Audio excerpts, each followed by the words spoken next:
Hi guys, आज हम बात करेंगे स्नेक बाइट के सिम्टम्स क्या है, जर्नल सिम्टम्स क्या क्या आएंगे एंड उसके मैनेजमेंट क्या है। ज़्यादातर पेशेंट अपने को विलेज में से या फिर जंगलों में से ऐसे पेशेंट हमको वहाँ से ज़्यादा मिलते हैं, क्योंकि अक्सर सांप वहीं पे पाए जाते हैं ज़्यादा।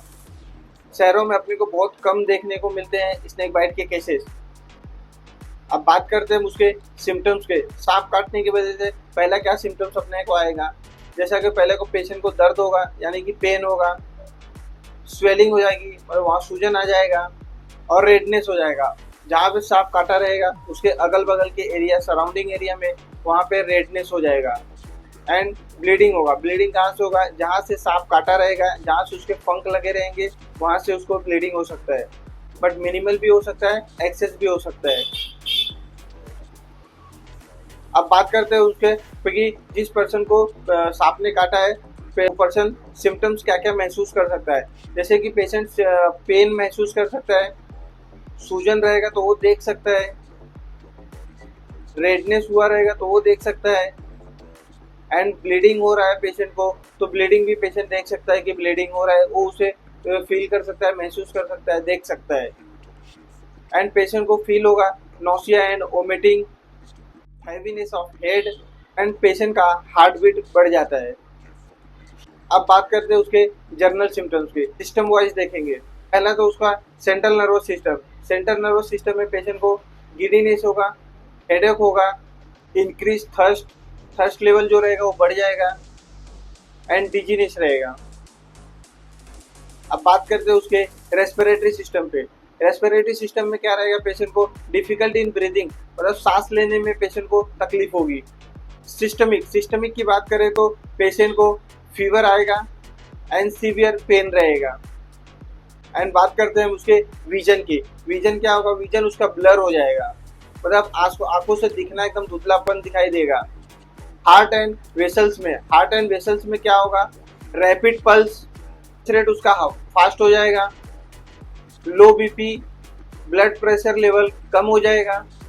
पेशेंट शॉक में जा सकता है, या तो न्यूरोजेनिक शॉक में या फिर कार्डियोजेनिक शॉक में जा सकता है पेशेंट। करते हैं उसके मस्कुलर के बारे में। मस्कुलर में क्या होगा? Convulsion, loss of sensation and weakness. बात करते हैं उसके गैस्ट्रिक में। गैस्ट्रिक में अपने को क्या क्या सिम्टम्स दिखाई देंगे? पेशेंट को एब्डोमिनल पेन रहेगा, नोसिया एंड वोमिटिंग, पेशेंट को एब्डोमिनल ब्लीडिंग भी हो सकता है। अब बात करते हैं उसके इंटेस्टाइनल है। इंटेस्टाइनल पेशेंट को डायरिया भी हो सकता है, यानी कि लूज मोशन ज़्यादा हो सकते हैं। अब बात करते हैं उसके वुंड साइड, जहाँ पे स्नेक बाइट किया रहेगा वहाँ पे क्या क्या अपने को देखने को मिलेगा?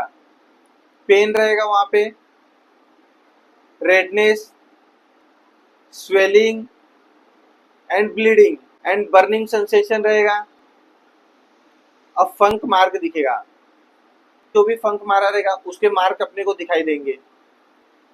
अब बात करते हैं अदर स्किन साइट, जहाँ पे फंक का मारा रहेगा वहाँ पे ब्लीडिंग होगा, अपने को दिखेगा। हाथों में जहाँ पे फंक मारा रहेगा वहाँ पे झुंझुनाहट महसूस होगी, पेशेंट को स्वेटिंग आएगा। अब बात करते हैं उसके मैनेजमेंट की। मैनेजमेंट में अपने को क्या क्या करना है आइए देखते हैं। तो अपने को काम करना है, मतलब एकदम शांत करना है। दूसरा, पेशेंट का मूवमेंट कम करना है। At the site of the bite, जहाँ पे बाइट किया रहेगा उस जगह को अच्छे से रैप करके एकदम स्ट्रेट उसका मोबिलाइजेशन नहीं करेंगे। और रिमूव द ज्वेलरी, जो भी ज्वेलरीज पहना रहेगा हाथों में या फिर पैरों में वो सब निकाल देना है। एंड टाइट क्लॉथ, जैसे कि आप पैर में काटा है तो जैसे जीन्स वगैरह टाइट है तो अपने को निकाल देना है। हाथों में बैंगल वगैरह है या फिर पैरों में कोई ज्वेलरीज वगैरह है तो उसे निकाल देना है।